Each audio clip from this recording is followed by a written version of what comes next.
Bom dia, estamos de volta para mais uma Talk, a penúltima deste ciclo do Vamos Lá Portugal, uma iniciativa do Jornal Negócios em parceria com o Millennium BCP.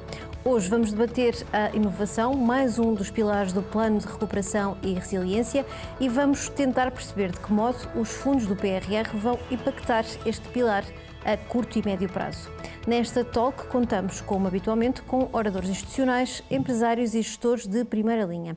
As conclusões destas conversas e os principais desafios para Portugal serão debatidos numa grande conferência final com a qual concluiremos esta iniciativa no final deste ano.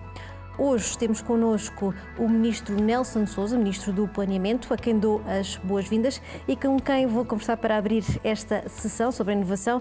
Sr. Ministro, em que medida é que a inovação e a competitividade estão ligadas e de que forma é que o Governo também olha para esta dicotomia, para a importância que tem para a economia e para as empresas? Muito boas tardes, em primeiro lugar. Muito obrigado pelo convite. É com muito gosto que estou aqui a debater tão importante tema. Já há muito tempo sabemos, aprenderam os empresários sobretudo, mas também as políticas públicas, que sem inovação não há competitividade, pelo menos competitividade que perdure no tempo. Portanto, competitividade sustentável. Já aprendemos com a lição do mercado, com a lição da experiência feita, que competitividade sustentada em fatores provisórios, em fatores como mão de obra barata, não é sustentável no tempo, porque rapidamente essa competitividade é imitada por outros, é facilmente ultrapassada por estratégias de outros competidores. Portanto, nós temos de subir na cadeia de valor, temos de produzir de uma forma diferente, temos de encontrar novas produções, temos de fazer de forma diferente. Portanto, não há dúvida nenhuma que neste momento já temos esse consenso na sociedade portuguesa que temos de ter uma produção mais qualificada, que incorpore recursos humanos com melhor formação, também eles próprios mais qualificados, mas também estratégias empresariais que valorizem este bem, que é um bem intrínseco, é um bem qualitativo, mas que deve fazer parte da própria estratégia de desenvolvimento das empresas. E também as próprias políticas públicas são convocadas para assumir esta questão do apoio à inovação em toda a sua dimensão. E a dimensão tem de ser absolutamente abrangente e sistémica. Não é só na concessão de apoios, mas em tudo aquilo que ela faz deve ser no sentido de promover, de privilegiar, de incentivar, de financiar a inovação. Nós estamos aqui a falar um pouco do PRR, mas antes do PRR houve um outro programa, existe um outro programa que está em execução, que é o PT 2020.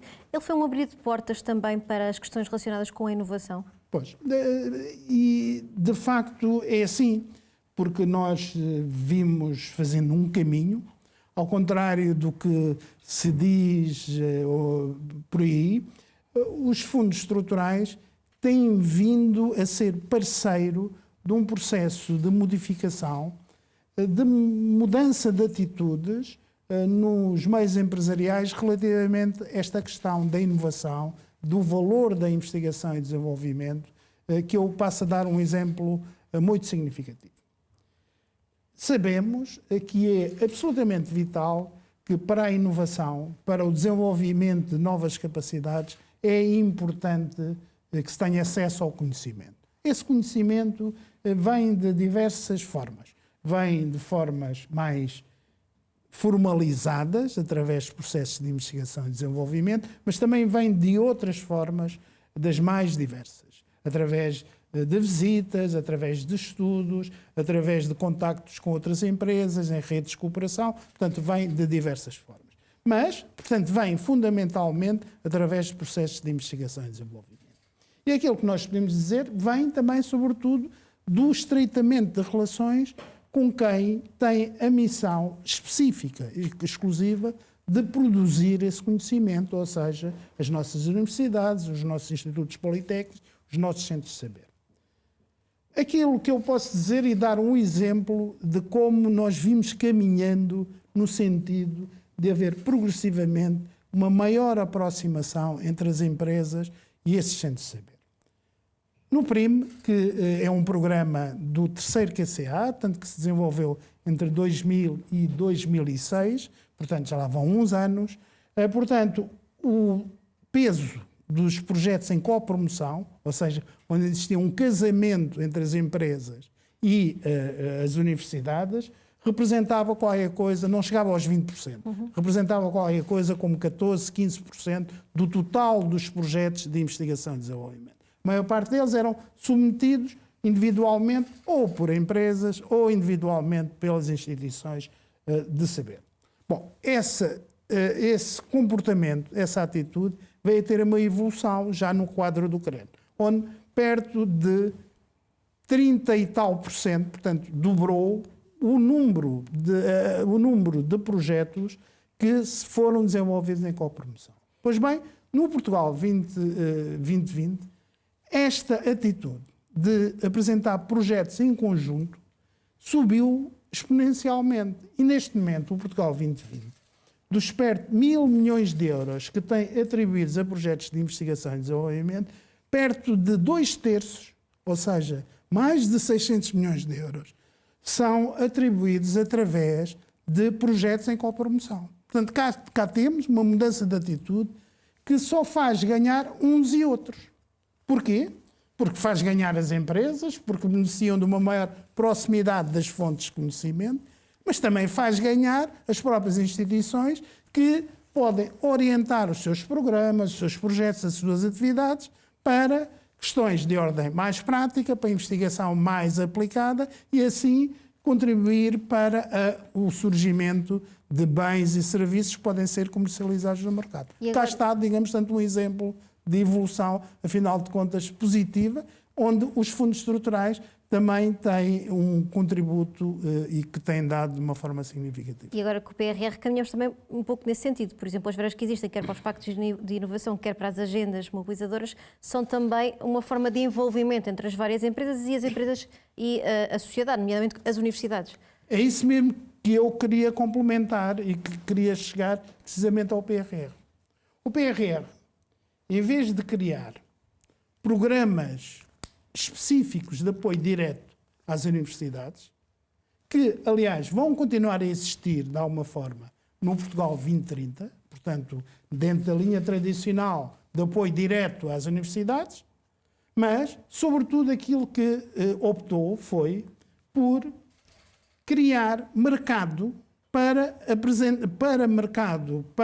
os produtores do conhecimento, ou seja, as universidades, os politécnicos e esses centros de saber, para, em conjunto com empresas que possam, digamos, ter capacidade para pegar do conhecimento, para pegar do know-how, para pegar do capital e estoque de conhecimento que tantas vezes nós sabemos que está desenvolvido aqui em Portugal e muitas vezes até é utilizado por empresas estrangeiras, mas que agora nós queremos, no âmbito das agendas mobilizadoras, contribuir para quê? Contribuir para que a nossa especialização produtiva se oriente para produtos de maior valor acrescentado. Ou seja, mas estas agendas mobilizadoras que tivemos um enorme sucesso na apresentação de candidaturas, o que é que sucede? São 140 projetos de grande dimensão, mas onde obrigatoriamente são liderados por empresas, mas onde obrigatoriamente estão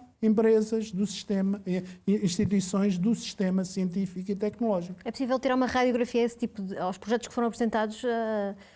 No fundo, radiografia a inovação é o eixo central dessa mesma, dessas mesmas candidaturas? Tem de ser, porque o nosso objetivo aqui é contribuir para uma alteração da fotografia, do perfil de especialização que nós temos na economia portuguesa. Porquê? Porque isso é absolutamente essencial para que nós possamos também corresponder, por exemplo, ao perfil mais qualificado da oferta de emprego e de recursos humanos que, felizmente, nós vamos conseguindo com este objetivo que vamos conseguindo criar da geração mais qualificada, que neste momento, muitas vezes, tem dificuldade em ser correspondida em termos daquilo que são as qualificações e, digamos, também das aspirações que estes jovens também têm de terem um emprego à sua altura e que muitas vezes se defronta com um perfil de oferta de uma especialização produtiva que ainda está num grau de especialização que não corresponde àquilo que o país quer ser. A análise destas propostas que foram apresentadas das 146 vai decorrer até ao final do mês. Como é que elas vão ser balizadas, estruturadas, para percebermos um bocadinho melhor de como é que vamos chegar a uma fase depois então do que é que vai ser apoiado e de que forma, que critérios é que estarão na tomada de decisão? Os nossos critérios, o principal, vão ser, primeiro, o contributo que esses projetos podem dar para a alteração desse tal perfil de especialização. Os projetos não são para continuar a fazer o mesmo, não são para continuar a produzir os mesmos produtos e da mesma forma como nós estamos a produzir neste momento. Ou seja, é para acrescentar com novos produtos, novos serviços que permitam enriquecer e valorizar a nossa carteira de produção, a nossa carteira de bens e serviços. Portanto, é o primeiro critério. Qual o contributo que aquele projeto traz para construir novas realidades que podem ser das mais diversas. Pode ser na indústria propriamente dita, que é relevante que assim o seja, mas também pode ser na área dos serviços, pode ser na área dos serviços tecnológicos, pode até ser em muitas outras áreas, podem ser na agricultura, podem ser em muitas atividades. Não escolhemos atividades à partida, o que queremos é que acrescentem valor e acrescentem algo à nossa carteira atual. Segunda questão, que tenham fiabilidade as propostas que nos apresentam. Que os seus promotores já tenham dado provas de que são capazes. São capazes de levar projetos arrojados, com risco, aceitamo-lo, mas que tenham fiabilidade e que tenham capacidades demonstradas. Quer as empresas, quer as instituições. Portanto, o segundo critério também vai estar muito centrado aqui nisto. E, finalmente, queremos projetos ambiciosos. Ambiciosos em termos de quê? Ambiciosos em termos de geração de produto, em termos de geração de exportações e, finalmente, de geração de emprego qualificado. E aqui vamos estar muito atentos também, para além da quantidade de emprego qualificado, também a forma como ele vai ser remunerado, porque isso também vai ser para nós um sinal muito importante de como se valoriza os recursos humanos num contexto de atividades empresariais mais qualificados. Já percebemos aqui pouco nos explicou que o Governo está normalmente a decidir e a tomar as decisões no âmbito daquilo também que é a execução e o normal funcionamento do PRR, mas nós estamos a ter esta conversa na semana que seguiu à semana do chumbo do Orçamento do Estado na Assembleia da República, o Orçamento do Estado para 2022. O que lhe pergunto é, há algum risco destes projetos de inovação poderem estar em risco, poderem ter algum nível de travagem, algum nível de desaceleração com este momento político também que estamos a traçar? Nós temos a consciência de que as decisões empresariais de investimento são sempre muito sensíveis à alteração de contextos e, naturalmente, não escondemos que há aqui uma alteração de contexto político que aqui ou acolá poderá levar a alguma revisão, a alguma pausa nas decisões de investir por parte dos promotores privados. Isso, sem dúvida, que poderá vir a suceder. Do nosso lado, nós temos os concursos lançados, temos esses critérios que eu acabei de referir. Não são critérios novos, são critérios que constam das calls, dos avisos que estão publicados e assumiremos as nossas responsabilidades. Ou seja, vamos decidir de acordo com aquilo que estava previsto ser decidido. Portanto, e vamos seguir o nosso curso dentro do quadro regulamentar e legal de que dispomos. Afinal de contas, enfim, temos aqui um contexto político que também durará o tempo que tiver de durar, mas que também não será assim tão longo que nos cause problemas de execução a nível deste tipo de projetos que são de facto, nós pretendemos que eles venham a ter de facto impacto estruturante na nossa atividade produtiva. No PT 2030, presumo que a intenção seja também a mesma, de manter os procedimentos a seguir. Faça aquilo também é a vossa intenção atual em relação ao PRR? Bem. No PT 2030, como é sabido, tem uma situação diferente do PRR. O PRR é um programa que está negociado com a Comissão Europeia, é um programa que está no terreno já... Está inclusivamente aprovado pela Comissão Europeia. Está aprovado pela Comissão Europeia, está no terreno aqui em Portugal, em algumas medidas, na maior parte delas, outras ainda não, mas, portanto, enfim, é algo, já é uma realidade. O Portugal 2030 ainda não é, mas está, digamos, tanto estão em curso agora as iniciativas que vão levar aos primeiros passos para a sua operacionalização. E muito em breve, dentro de semanas curtas, poucas semanas, tomaremos as devidas iniciativas para, ouvindo todos os stakeholders interessados e que nós achamos que devemos escutar a sua opinião, e iniciar esse processo de forma a não atrasá-lo, para que Portugal também disponha desse pacote adicional de fundos estruturais. Muito bem, Ministro do Planeamento Nelson de Sousa, muito obrigada por ter aceitado o nosso convite, por se ter juntado a nós nesta conversa e por ter trazido também aqui algumas informações sobre aquilo que é a lógica e a dinâmica do Governo, quer na execução do PRR, quer na forma como tem lidado com a questão dos fundos estruturais. Muito obrigada por este momento. Muito obrigado, o prazer foi todo nosso. E passamos depois desta primeira conversa a um painel sobre inovação em direção ao futuro. É já no painel seguinte, não perca.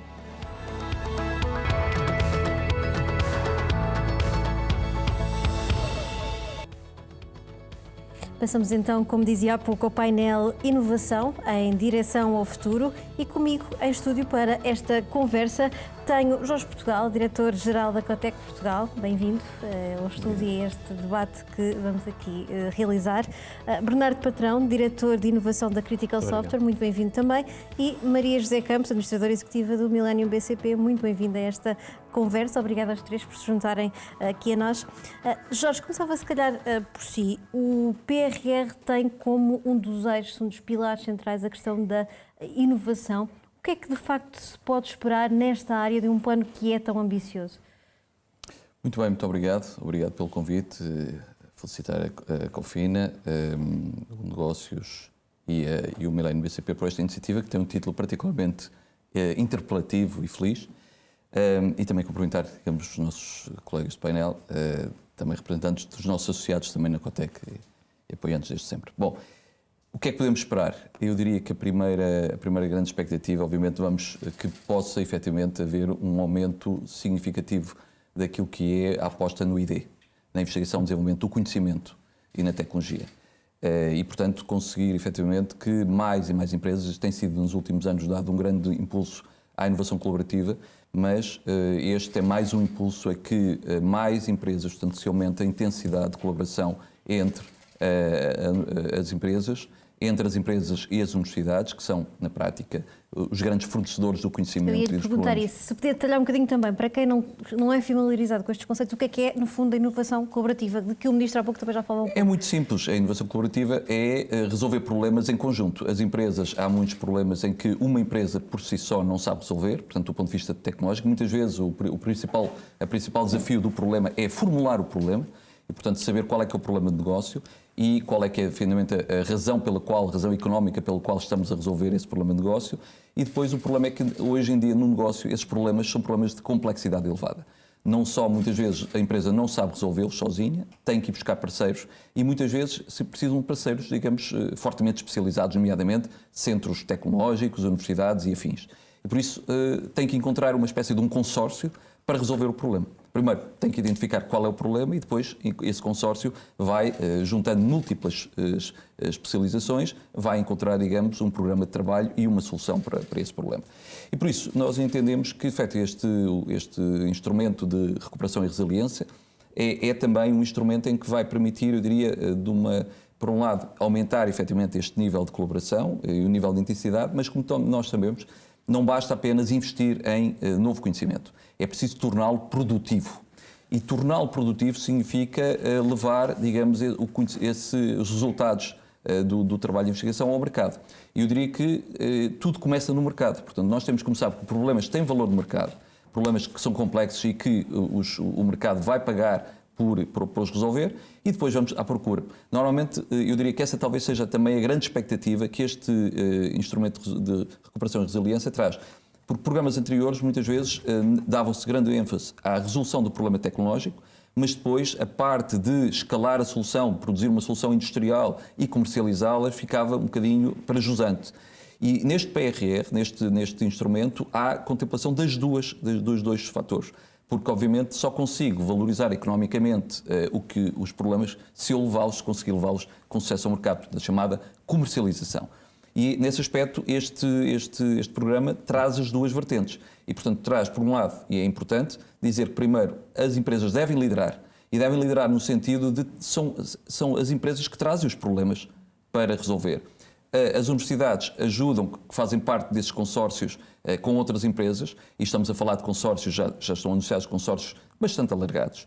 E com isso conseguimos resolver problemas que vão fazer com que as empresas possam crescer pela inovação. Crescer pela inovação significa só uma coisa, significa crescer rentavelmente. Porque uma empresa pode crescer, mas se não crescer através, digamos, de soluções mais complexas e que o mercado pague mais e que se tornem produtos e serviços mais rentáveis ou de produção mais eficiente, então a empresa certamente vai crescer, mas não é rentavelmente. E, portanto, o fator, como também já foi referido, um fator de competitividade é, de facto, a inovação, porque permite o crescimento rentável, e é disso que precisamos. Quais são as nossas expectativas? Efetivamente, que haja esta possibilidade, digamos, o PRR vai envolver muitas empresas, de norte a sul, de todos os setores. Nós vemos que todos os setores foram mobilizados para poder apresentar, e já nesta primeira, esta chamada para intenções de projetos de mobilizadores, já houve, digamos, como se costuma dizer, a oferta excedeu a procura, no sentido de que muitos projetos, para além daquilo que era o volume de financiamento disponível, todos os setores, e acima de tudo aquilo que nós esperamos fundamentalmente é que este instrumento possa exatamente trazer aquele impulso que neste momento ainda a economia, portanto o sistema de inovação em Portugal e as empresas ainda não têm, que é poder extrair mais valor, portanto crescer mais pelas inovações, pela parte, digamos, que é a inovação tecnológica, problemas mais complexos, e essa componente, eu diria que este é talvez, da nossa perspectiva, aquilo que é o elemento mais distintivo, e já se disse também, não é, este instrumento não vai estimular as empresas a fazerem o que já faziam. Vai estimular as empresas a fazer, digamos, de maneira diferente, com mais eficiência, com menos impacto ambiental, com ciclos de vida de produtos mais favoráveis, com produtos mais inteligentes e, portanto, nessa perspectiva, criando, digamos, maior capacidade de criar riqueza, valor acrescentado e mantê-lo e retê-lo em Portugal. Bernardo, a Critical Software tem sido um exemplo de sucesso e que se calhar começou bem cedo a apostar nesta área da inovação. Portugal é um país inovador, pode-se dizer que é um país inovador, e de alguma forma como é que podemos definir a questão da inovação em termos nacionais e como é que ela é vista lá fora? Estamos no mesmo patamar? Okay, muito obrigado. Aliás, começava por agradecer o convite, obviamente, à Cofina e cumprimentar os colegas de painel.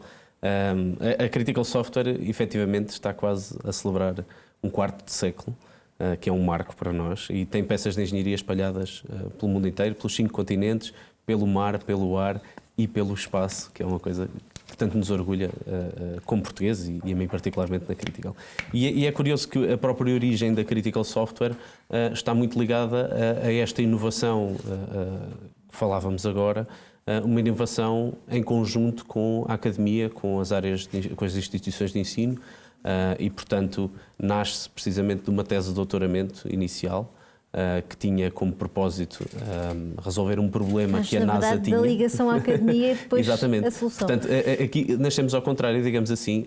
Portanto, esta co-criação foi feita inicialmente na academia e depois passou-se para um plano empresarial que são exemplos disso. As incubadoras que felizmente temos no país e uma das melhores incubadoras do mundo, recentemente considerada o IPN, o Instituto Pedro Nunes em Coimbra, é prova disso mesmo, que é possível fazer esta transferência tecnológica, esta transferência de conhecimento das universidades para as organizações. A definição de inovação, eu gosto de pensar que a inovação é algo que obviamente é novo, mas não é só uma novidade, é uma novidade que acrescenta valor a qualquer coisa, e essa qualquer coisa é tipicamente um problema que tem significado no mundo e que tem peso no mundo. E, portanto, nesse sentido, eu acho que Portugal, efetivamente, é muito inovador. Nós temos a arte e o engenho e é reconhecido internacionalmente. Aliás, os nossos engenheiros são reconhecidos internacionalmente como dos melhores do mundo, e não é por acaso. Portanto, as nossas instituições de ensino fazem bem esse trabalho. Poderemos argumentar se em capacidade suficiente ou não. Portanto, hoje em dia existe uma demanda muito grande por recursos especializados na área tecnológica, que não está a ser ressarcida pela maior parte das instituições académicas, por força do crescimento do mercado muito exponencial, mas sem dúvida que somos um exemplo de inovação no mundo, e acho que devemos orgulhar disso. E, portanto, no panorama internacional, eu considero que Portugal está bem posicionado em termos de inovação. Temos vários exemplos, vários unicórnios recentemente conhecidos de todos, que fazem-nos ver que efetivamente estamos muito bem posicionados no mundo. Temos sim que capitalizar isso, temos que passar para um nível mais alto na cadeia de valor, ser fornecedores de tecnologia de topo e ser fornecedores de tecnologia que nos distinga de todos os outros países. E, portanto, é esse caminho que nós procuramos fazer, quer na Critical Software, mas todas as outras organizações nesta área tecnológica estão a procurar fazer, é subir nessa cadeia de valor, porque não podemos somente trabalhar na lógica de sermos mais baratos, digamos assim, em termos de engenharia, mas temos sim que elevar a nossa engenharia e a nossa inovação contribuirá certamente para isso. Maria José Campos, o Jorge Portugal falava aqui de tornar o conhecimento produtivo. O PRR vai permitir dar esse salto, ou pelo menos dar esse salto de uma forma mais rápida do que aquilo que acontece atualmente? Como é que vê os desafios que se colocam com esta vaga de fundos? Eu acho que sim, e há um provérbio chinês que eu gosto muito, que diz que o melhor momento para plantar uma árvore foi há 20 anos e o segundo melhor é agora, não é? E de facto o PRR, neste contexto, é uma enorme oportunidade para darmos um salto de avançarmos 20 anos em 5 anos. Ao mesmo tempo é um enorme desafio para as empresas. Mas o desafio está lançado, já foi aqui muito bem apresentado nas últimas intervenções. Eu só queria reforçar um outro aspecto que eu acho que é muito importante no modelo que foi escolhido, neste modelo de consórcios. Além do envolvimento por desenho entre as academias, as instituições científicas, as empresas tecnológicas e as empresas, tem outro fator que eu acho que é muito importante num país que é dominado por um número pequeno de grandes empresas e depois muitas empresas médias e pequenas sem músculo para criação de capacidades.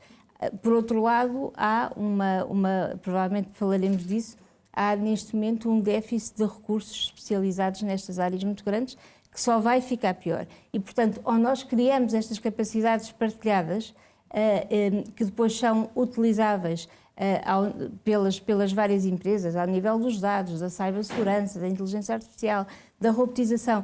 Enfim, há um conjunto de capacidades partilháveis que de facto nós só teremos a capacidade de criar e de aplicar depois na prática se criarmos estas plataformas, e parece-me que os consórcios são um mecanismo ideal para viabilizar este modelo. E pode ser de facto o segredo deste nosso avanço de em 5 anos avançarmos 20 anos. Jorge, há pouco o Bernardo também referia aqui o papel e o surgimento de alguns unicórnios, empresas que no fundo conseguiram muito mais rapidamente crescer e criar uma lógica de valor que as colocou numa categoria que muito poucas conseguem alcançar. Recentemente também o novo Presidente da Câmara de Lisboa falava desta questão de podermos transformar em Lisboa ou criar em Lisboa uma fábrica de unicórnios. É cada vez mais uma possibilidade esta transformação para empresas mais preparadas, mais a criarem algum tipo de valor que de facto faça uma transformação de fundo. E como é que nos comparamos também com o resto do mundo ou da Europa? Neste caso, que estamos mais próximos. Eu diria que, enfim, falar de unicórnios é como falar de Ronaldos. Portanto, não nascem Ronaldos todos os dias, embora nasçam bons jogadores de futebol todos os dias. E, portanto, Portugal é hoje reconhecido uma potência global do futebol porque tem muitos bons jogadores e um Ronaldo. Por isso eu diria que... Aqui já temos mais do que um unicórnio. Aqui já temos mais do que um unicórnio, embora alguns se discuta, digamos, a origem, mas, por exemplo, o OutSystems nasceu na Cotec. Digamos, foi durante muitos anos uma empresa, uma PME, pertencia à rede PME Inovação da Cotec.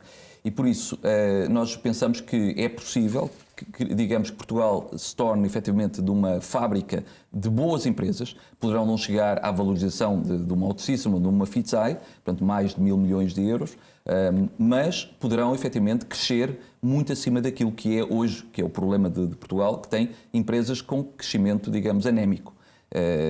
Têm capacidade de inovação, têm ideias, os empresários são criativos, têm boas equipas, mas depois não têm aquilo que é preciso para sair dos 10 milhões de euros de faturação para os 100 milhões e depois dos 100 milhões, aliás, como a Critical tem feito e algumas outras empresas. É muito difícil passar dos 50 milhões.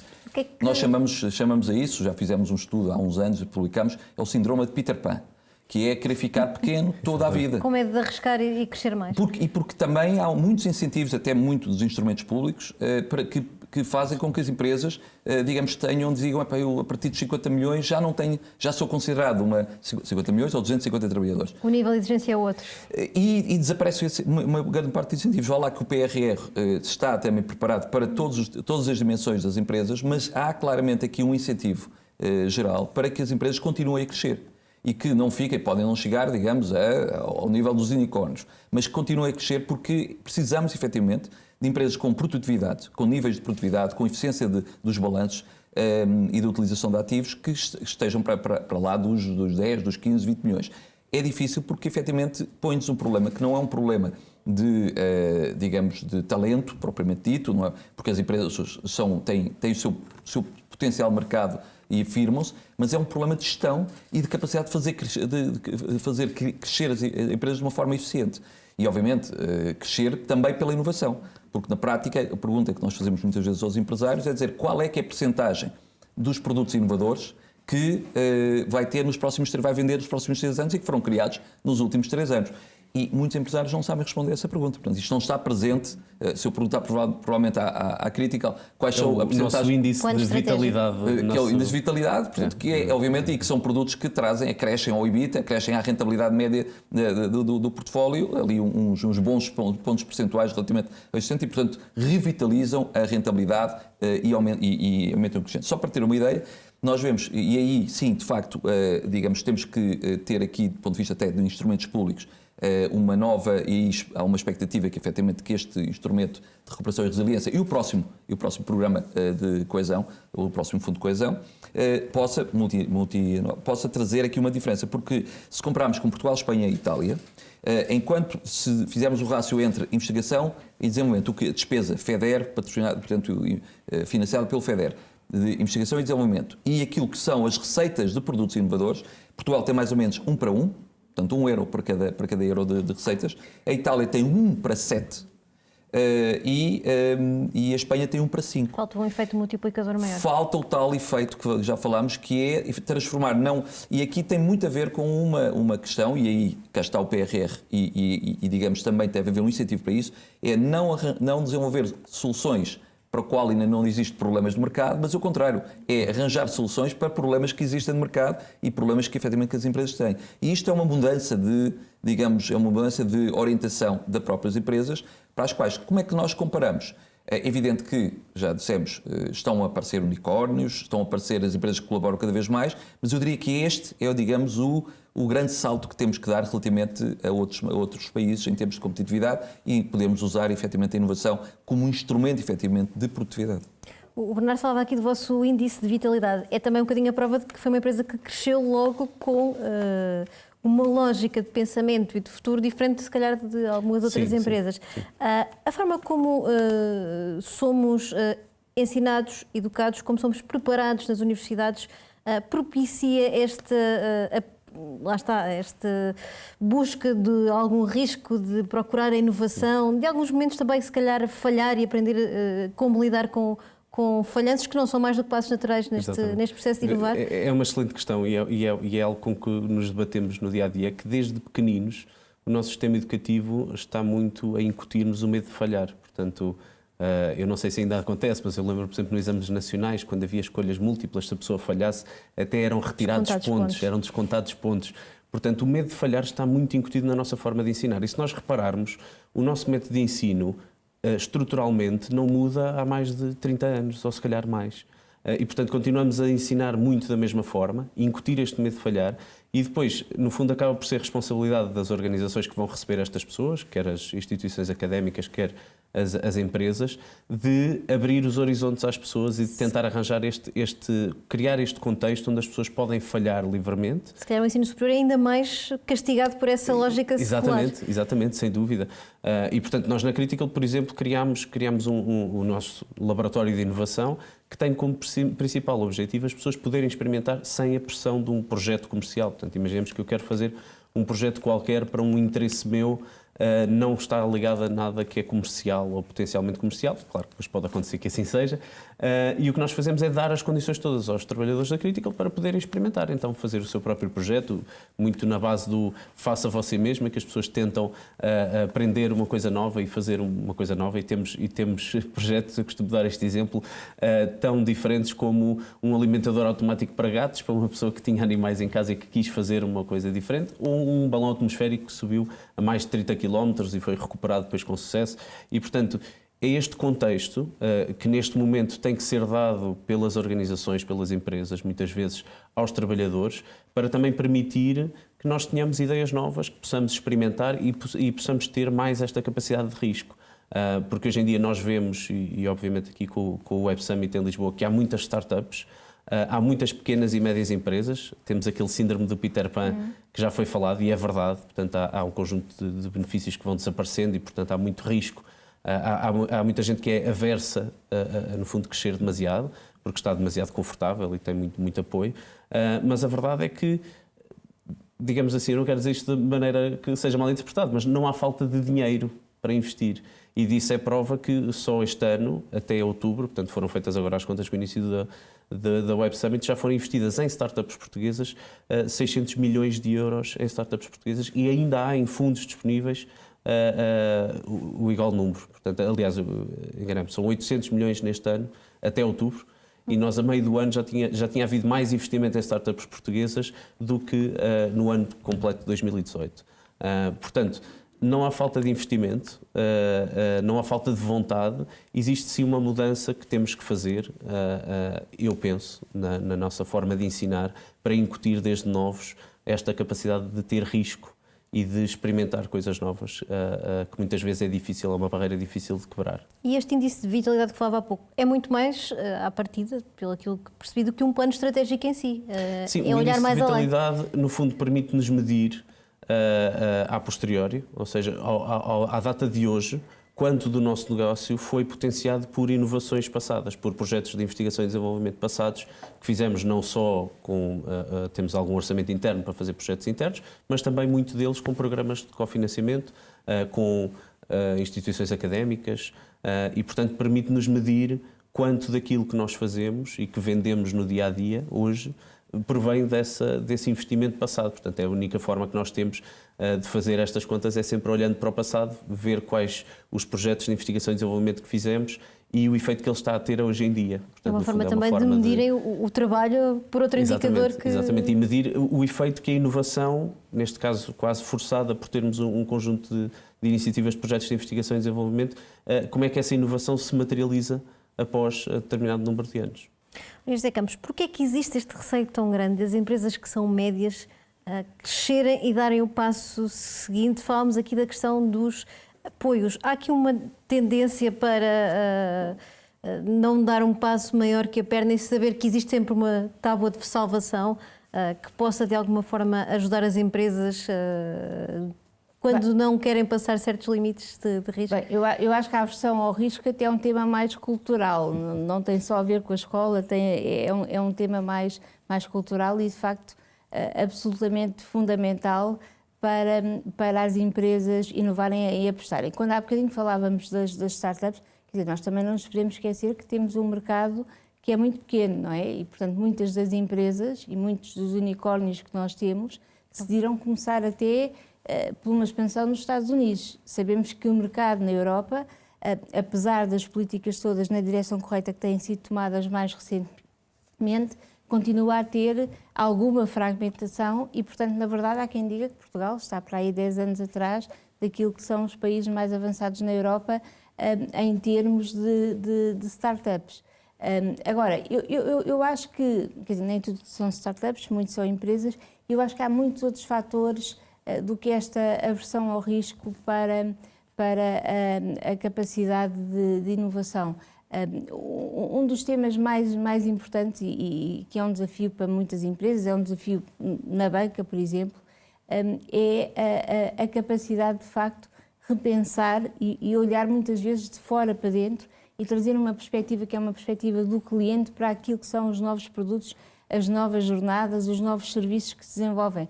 Nós habituámos-nos a conceptualizar produtos de uma forma mais tradicional e depois entregá-los numa perspectiva muito do banco para fora, por exemplo. Isto passa-se em muitos setores. Olhar para o negócio sempre da mesma maneira. Exatamente. E, portanto, eu acho que um dos grandes desafios que existe hoje é poder repensar tudo aquilo que são os produtos, a oferta, os serviços, com um foco muito grande no cliente, conseguir reimaginar o que é a combinação de tecnologias que, quando combinadas e aplicadas, permitem propostas de valor muito diferentes, podem trazer, e depois fugir um bocadinho daquilo que eu acho que também é um hábito instituído em muitas empresas, um over-management, e aquilo que eu chamo um under-led, no sentido em que às vezes há menos desafio e muito controle daquilo que são os passos que as equipas, que as empresas seguem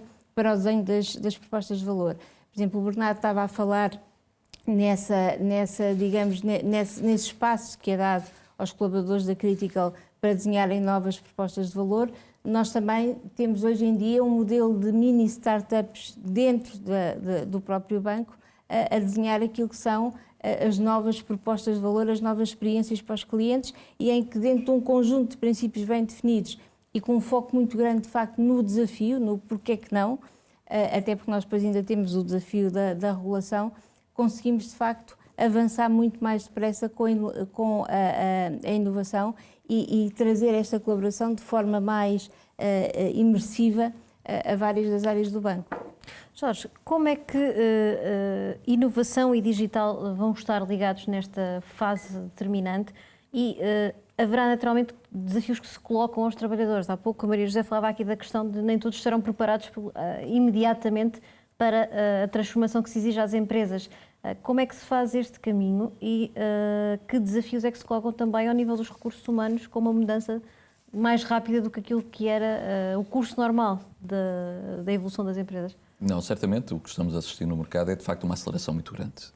E aliás, esse é o que os economistas costumam dizer, digamos, desta vez é diferente porque, digamos, esta batalha entre os homens e as mulheres e as máquinas, neste momento as máquinas e as máquinas inteligentes estão a avançar tão rapidamente que provavelmente a humanidade não vai ser capaz de poder, digamos, acelerar em termos do seu desenvolvimento e da sua adaptação. Mas independentemente destas utopias ou distopias possamos considerar sobre o futuro, eu diria que a digitalização, de facto, e as tecnologias digitais, porque a digitalização é um nome, é uma designação de um conjunto de tecnologias que estão a convergir simultaneamente para o ponto da empresa, para a empresa, e que estão, digamos, a tornar-se acessíveis do ponto de vista de custo e do ponto de vista da sua própria integração dentro dos modelos de negócio, são neste momento o maior fator de ganho de produtividade. Aliás, eu diria que as empresas são obrigadas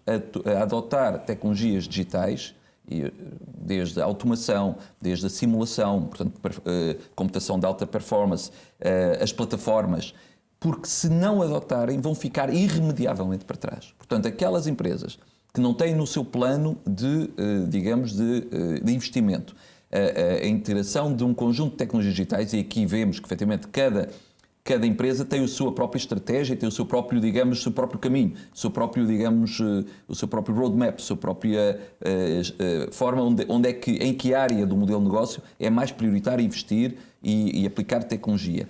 Mas se não fizerem, certamente que a prazo o atraso que vão induzir na sua competitividade pode ser irreparável, será certamente irreparável. Claro que nós vemos que, efetivamente, esta questão da automação, que é o que me perguntou, nomeadamente esta questão ou da robótica colaborativa ou da inteligência artificial, está a transformar a forma como nós trabalhamos, estamos no nosso posto de trabalho. Efetivamente, nós estamos a substituir muitas tarefas que, eu diria que são muito estúpidas, do ponto de vista de que não são dignas de repetição. Portanto, aliás, estava o Bernardo a falar, de facto, nós fomos treinados no modelo industrial de educação para memorizar e repetir. Ora, não fomos treinados nem para resolver problemas, nem para pensar de forma crítica, nem para trabalhar uns com os outros. E, portanto, tudo essas aprendizagens, nós temos um programa, um prémio na Cotec, que é o Prémio Portugal País de Engenharia, que na prática, fundamentalmente, estimula os alunos do 7º, 8º e 9º ano a, digamos, aprenderem através de projetos de inovação, através de projetos de tecnologia onde aplicam a ciência. E isso é a revolução. Eu diria que temos que preparar as gerações que daqui a 10 anos vão estar no mercado, ou 5 anos, temos que as preparar exatamente para pensar, para poder trabalhar de uma nova maneira.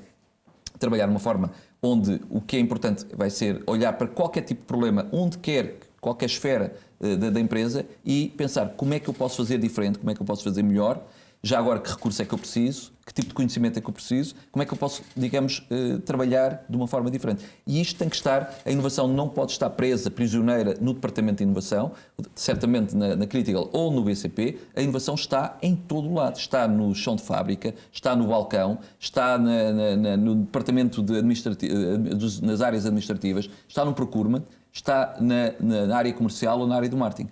E hoje isso de facto é verdade. Por isso é que a inovação hoje é transversal. Nós temos 350 associados de todos os setores e todos eles estão a procurar inovações e a fazer melhor, transformar o seu melhor modelo de negócio através e isso fundamentalmente vai trazer efetivamente está a trazer uma nova forma de trabalho, está a criar desafios porque efetivamente o perfil e as competências que as empresas precisam são muito diferentes do que aquelas que a escola tradicional e mesmo, digamos, alguma parte daquilo que aprendemos nas universidades está a dar.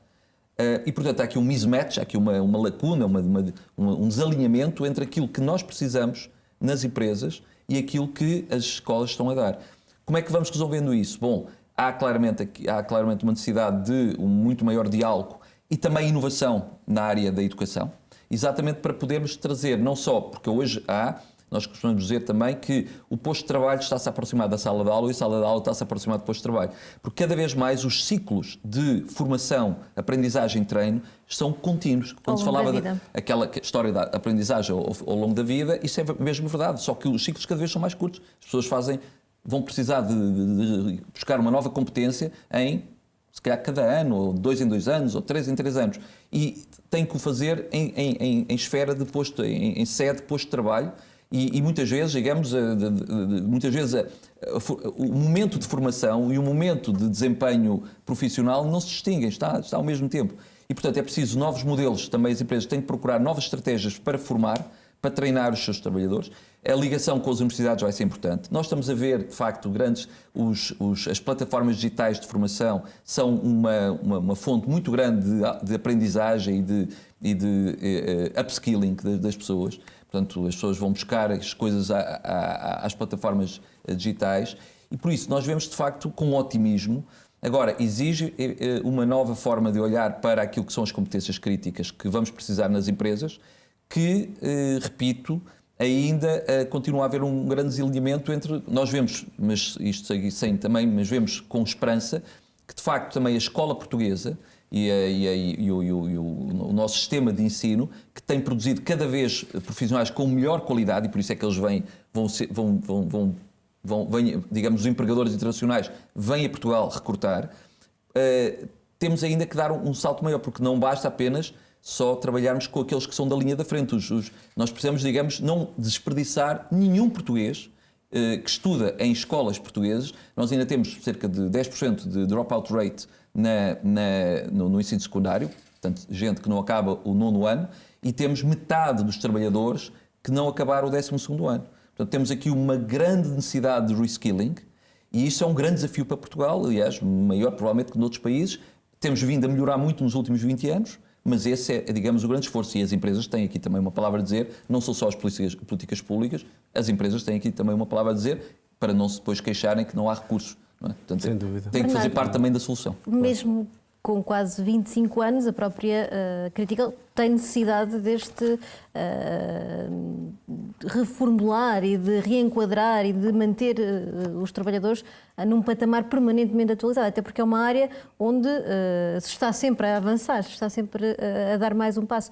Como é que as empresas podem fazer este processo de não só melhorar as capacidades dos trabalhadores e, em alguns casos, como o da Critical, manter uma lógica de atualização permanente? Sim, sem dúvida, que é essencial, e eu queria voltar aqui um bocadinho à parte da ligação com a academia, que as empresas podem ditar, no fundo, são o cliente final de qualquer uma destas academias, das instituições de ensino. E, portanto, devem ter uma voz ativa, que deve ser ouvida de parte a parte, no sentido de nós criarmos cada vez engenheiros ou pessoas qualificadas para o mercado de trabalho, cada vez mais focadas naquilo que são as necessidades do mercado. E, portanto, nós, especificamente na Critical, estamos a trabalhar com as academias em 3 vertentes principais. Uma, obviamente, em projetos de co-criação, como já falámos, de co-inovação, em que fazemos inovação conjunta com as instituições académicas. Depois existe um conjunto de programas que nós estamos a apoiar, a Critical e outras empresas, os chamados programas de reconversão, portanto, numa tentativa também de trazer outras pessoas que estão neste momento ou desempregadas ou descontentes com a área em que a sua área base de formação, procuram estes programas rápidos de reconversão que tipicamente duram 1 ano. Temos na Universidade de Coimbra e temos também no Porto. E esses programas de reconversão têm trazido resultados muito bons, ou seja, a maior parte das pessoas integra-se com facilidade depois na Critical e nas outras organizações que estão a apoiar estes programas. E existe uma terceira vertente, que foi a nossa tentativa também de incutir esta vertente de inovação, de experimentar sem medo de falhar, e, portanto, nós fizemos uma primeira abordagem há cerca de 3 anos ao Instituto Superior de Engenharia de Coimbra, em que abrimos um laboratório de inovação da Critical Software no ISEC, no Instituto Superior de Engenharia de Coimbra. E agora o nosso intuito é fazer isto também com outras instituições académicas. Muitas delas já nos contactaram precisamente porque querem perceber como é que se pode promover esta aproximação numa via não tão institucional e tão burocratizada, e como é que nós podemos promover esta aproximação de maneira que os alunos tenham contacto mais cedo com o mundo empresarial, as instituições académicas também o tenham, e num ambiente descontraído em que as pessoas podem experimentar sem medo de falhar e sem risco.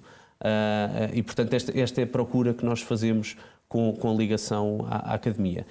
De resto, nós procuramos, obviamente, temos um programa de formação muito intensivo, que inclui não só formações internas como externas a todos os nossos trabalhadores, e há um conjunto de outros eventos que estamos a partilhar.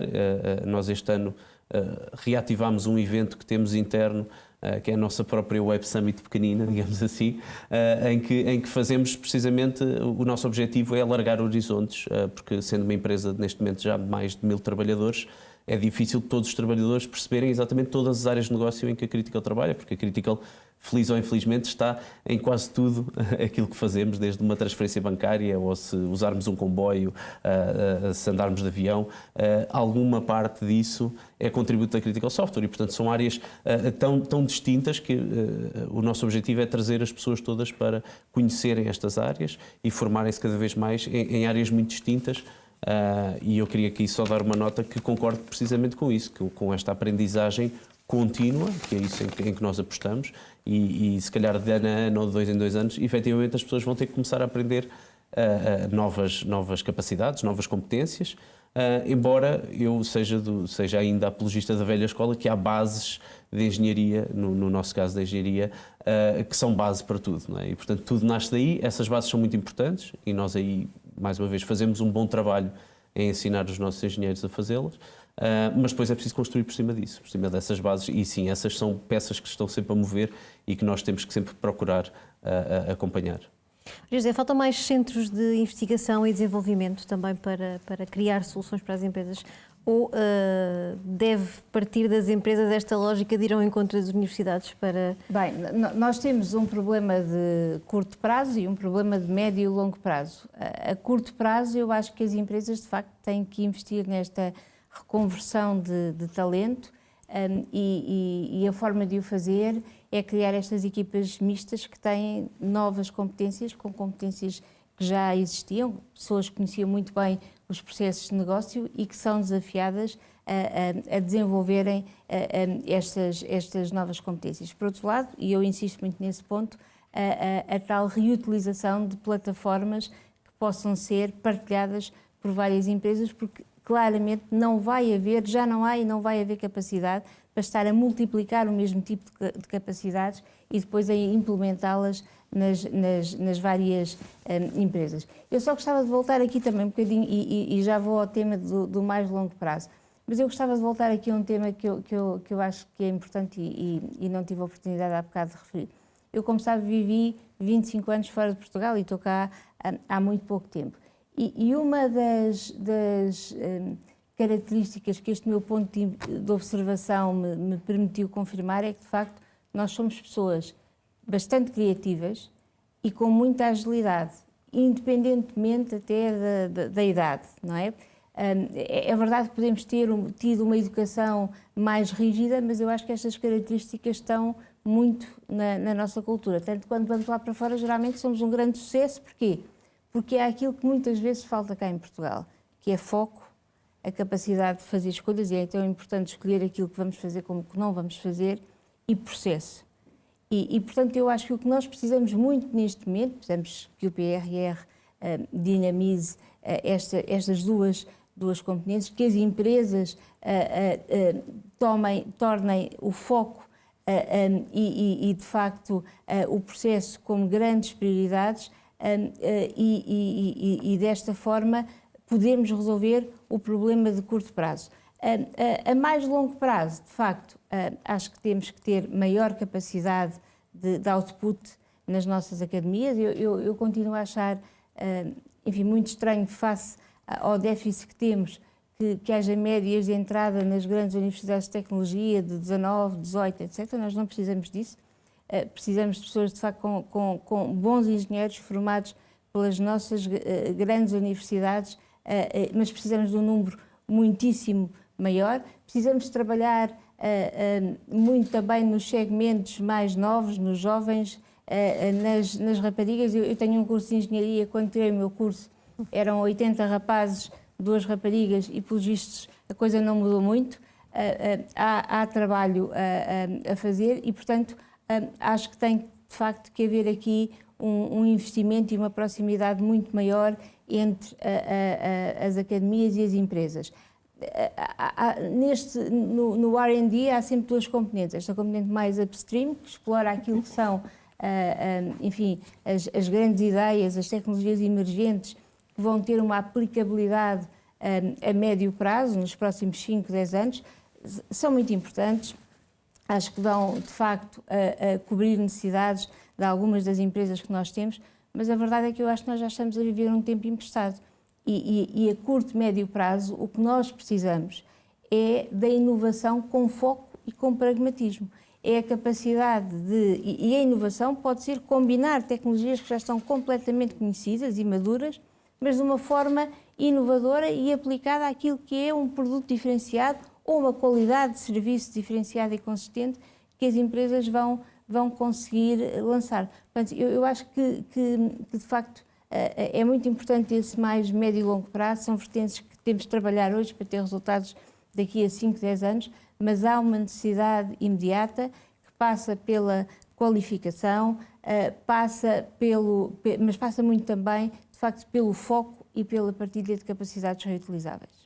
Jorge, e a questão do financiamento? As empresas inovadoras têm acesso facilitado ao financiamento ou o risco é sempre ali um entrave a que elas possam, às vezes, arrojar um pouco? Bom, como dizia alguém da banca, que, digamos, se os bancos portugueses tentassem financiar as empresas que estão no Web Summit, não financiavam nenhuma. Por isso, mas também não é essa, provavelmente não é essa a vocação dos bancos, porque os bancos têm, digamos, uma vocação de captação digamos, captação do aforro, das poupanças e colocação em projetos de, digamos, valor acrescentado, com criação de valor, com um determinado padrão de risco. Para isso existem outros instrumentos de maior risco, portanto maior risco e também maior apetite por esse risco, mas o que eu diria é que há uma tendência aqui, tendo atenção até às grandes orientações estratégicas da Europa, do ponto de vista da transformação da indústria europeia, o Next Gen EU, em que foco com os instrumentos de digitalização, mas o endgame, o grande objetivo, é que ter uma indústria europeia mais sustentável, com menos, digamos, com uma neutralidade carbónica, com menos exigente de recursos não renováveis e a produzir produtos mais circulares. Este é o endgame. A digitalização e as ferramentas digitais e a inovação são os instrumentos.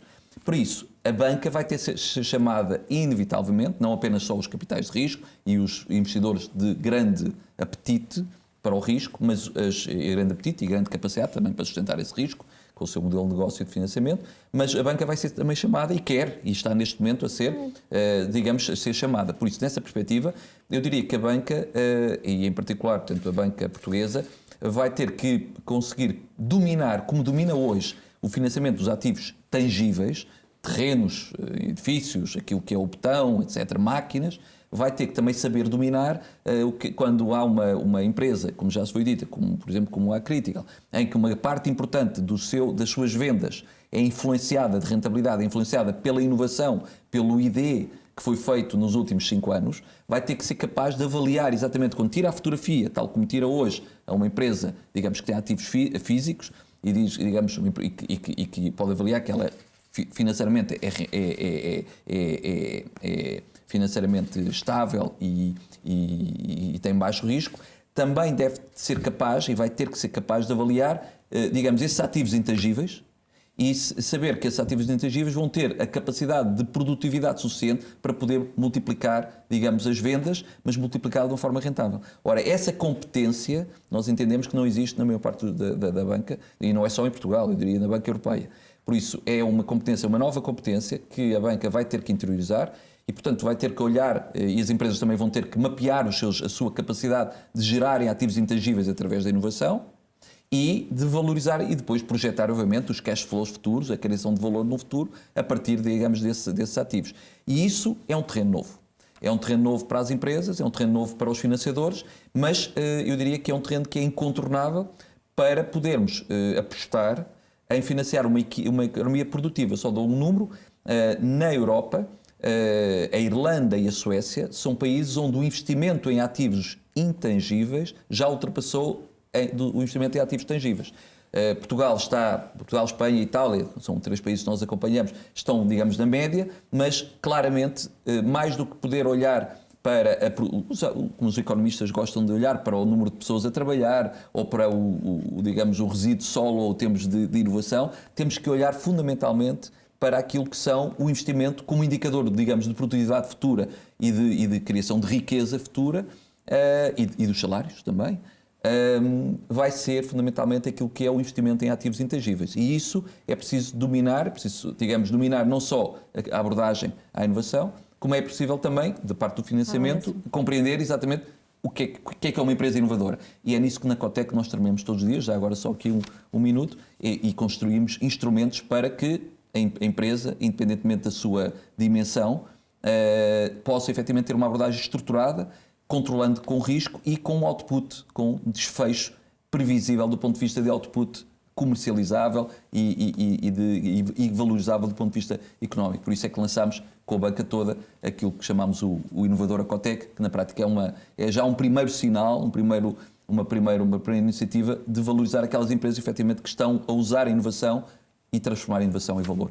Bernardo, 25 anos depois é hoje mais fácil, as portas ao financiamento à inovação estão mais abertas? Sim, eu diria que foi um percurso longo, se calhar demasiado longo, mas muito proveitoso. Ou seja, as portas ao financiamento de inovação estão mais abertas hoje em dia.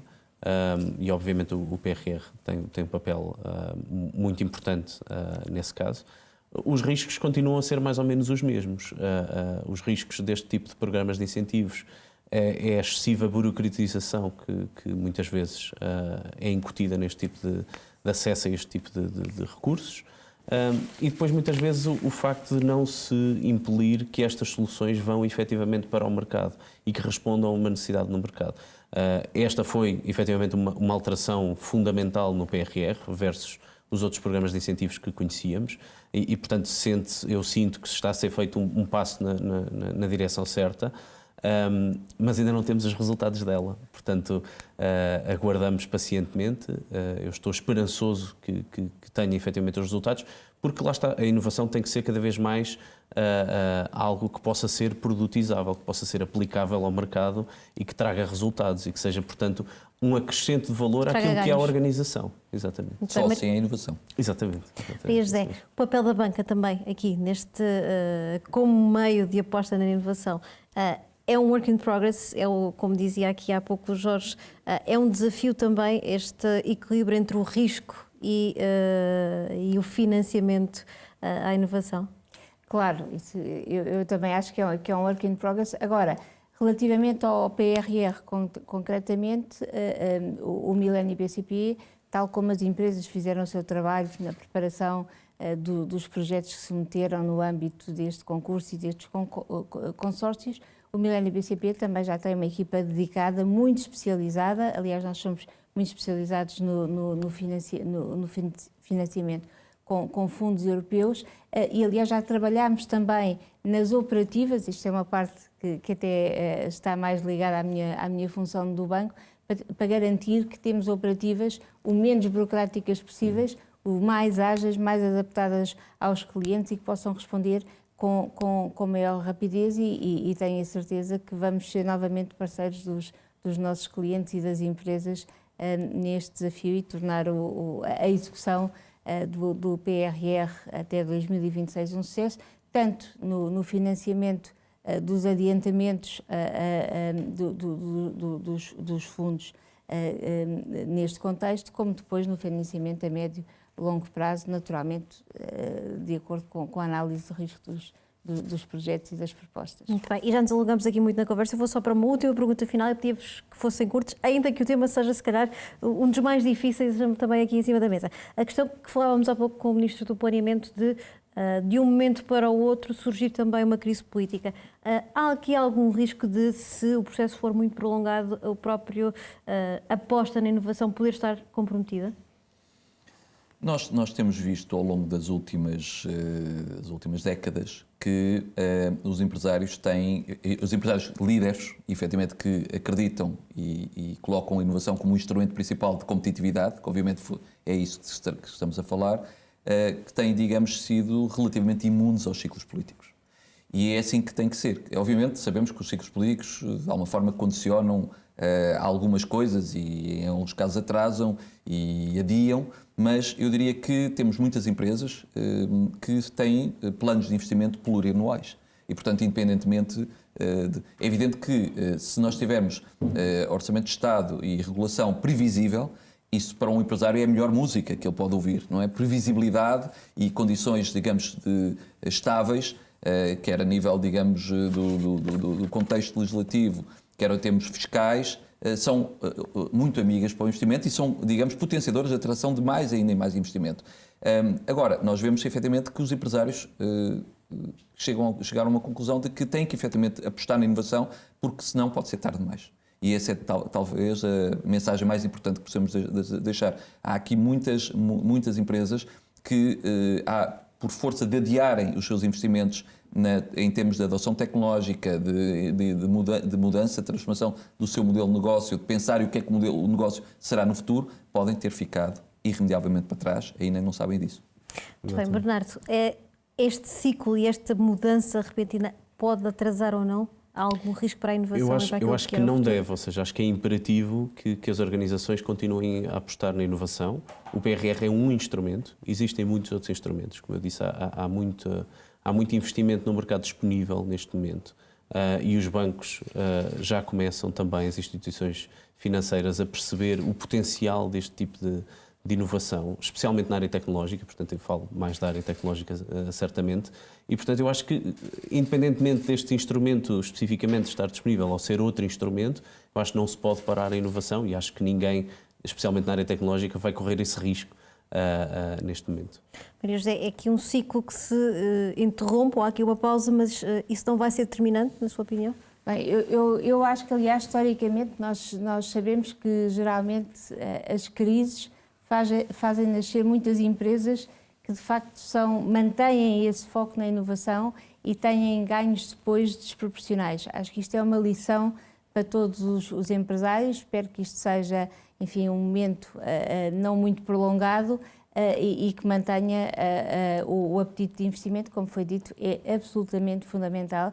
Eu acho que hoje em dia muitas empresas estão já a viver um tempo emprestado naquilo que é a sua transformação digital e que é absolutamente fundamental, não só para a inovação mais visível em termos de produtos diferenciados, mas muitas vezes até para a eficácia dos seus modelos operativos, para a qualidade dos seus serviços, que é aquilo que garante depois o futuro. Muito bem. Obrigada aos três, Jorge Portugal, Bernardo Patrão e Maria José Campos. Obrigada por terem participado nesta conversa. Obrigada também a si que nos acompanhou nesta sessão. E daqui a uma semana temos o último webinar para debater a habitação e o planeamento territorial. Entretanto, esteja atento ao Jornal de Negócios, onde partilharemos toda a informação sobre esta conversa e que ficará também disponível em vamoslaportugal.negócios.pt. Tenham um bom dia.